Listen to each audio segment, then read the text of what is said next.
If I got the chance to tell my younger self what I've learned over the past 30 years of snowboarding, if I got to break it down to its most refined essence, it would be these two things. First, the mountain doesn't wait. And second, the mountain heals. And it's that number two, that second, that mountain healing thing is what ultimately has elevated snowboarding to the level that it is in my life. And I know not everybody has that same experience. Some people just strap on their board or strap on their skis, head down the mountain, and sure, I guarantee you they have a good time.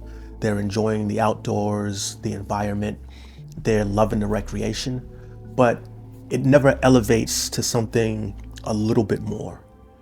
And for a lot of us, skiing and snowboarding have definitely elevated to a different level. And it's for different reasons for different people.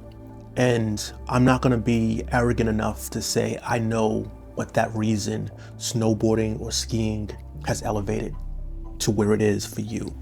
I'm just gonna say for me, it has to do with the healing properties. And now that I'm older and I do have that wisdom, I understand that going by yourself is an important part of making sure you maintain and elevate and keep that stoke that snowboarding can provide. We all get caught up as we get older with our obligations, our time commitments, our schedules, all those normal things. And going by yourself, riding by yourself, is easy to understand how that action gets you on snow more, allows you to have more time doing the thing you love. It also is easy to understand that if you're by yourself, it's less decision fatigue, less which way are we gonna go? Let's stop and look at the map. How fast are we gonna run? Is it lunchtime, or do we go here? Do we go there? And when you're by yourself, you don't have all those decisions you need to make. You just get on the lift, and wherever your heart takes you is where you go. You just point down, and where you end up is where you end up. If it's at a different lodge, a different run, it doesn't matter. You just get back on the lift and you do it again. And there's something that is spiritual and fun and just enjoyable about being able to ski and snowboard in that way. But to be honest, riding by yourself is a lot more than just the ability to get more runs and having less decisions that need to be mulled over by the group. It's a second layer that comes into effect that is even more important. And it's not even necessarily about being on snow. It's about walking back to your car, driving home. It's about the person that you bring back after a day of solo snowboarding. You bring back a person, in my opinion, when it happens to me, I come back lighter.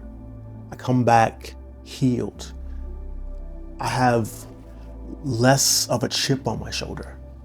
I show up better as a boyfriend. I show up better as a friend. And for you, you may show up better as a father, a husband, a coworker. You just become more of the person that you actually want to be, and more of the person that people want you to be. And that's one of the big things that I've taken from solo riding. It's that healing process that I first spoke about. And that is hard to do when you're riding in a group, because you're not just letting the mountain take that negative energy. You're more so worried about making sure the group dynamic works, making sure everybody's happy, making sure you're just moving the day forward. But it's that lack of needing to move the day forward that really washes over you and gets rid of that stress. At least that's how it works for me. So riding solo isn't just about getting more time on the snow.